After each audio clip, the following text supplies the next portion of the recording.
Everyone, येणाऱ्या दिवाळीसाठी decoration आणि पूजेसाठी म्हणून मी काही वस्तू ऑर्डर केलेल्या आहेत, तर त्या मी तुमच्याबरोबर शेअर करते। वस्तू आवडल्या तर कमेंटमध्ये लिंक लिहायला विसरू नका। सगळ्यात सुरुवातीला तुम्ही इथे पाहू शकता गणपती आणि लक्ष्मीजींची एकत्रितपणे ही मूर्ती मी ऑर्डर केलेली आहे। अतिशय सुंदर याची क्वालिटी आहे, लक्ष्मीपूजनला तुम्हाला ही उपयोगी पडेल। त्याच्यानंतर सेकंड जी वस्तू आहे ती आहे तोरण।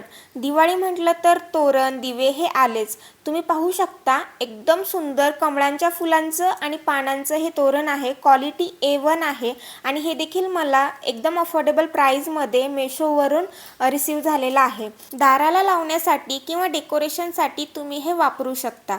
त्याच्यानंतर तिसरी जी वस्तू आहे ती आहे दिवे। दिवाळी म्हटलं तर दिवे हे आलेच। सुंदर असं दिव्यांचं हे ताट मी ऑर्डर केलेलं आहे आणि यावरती बाय वन गेट वन अशी ऑफर देखील चालू आहे। मेन म्हणजे याची क्वालिटी एकदम सुंदर आणि A1 आहे। या बाउलमध्ये तुम्ही पाणी आणि फुलांची सजावट करून छान दिवे लावून रांगोळी भोवती किंवा पूजेभोवती छान ठेवू शकता। तर या प्रोडक्टसाठी कमेंट करायला विसरू नका।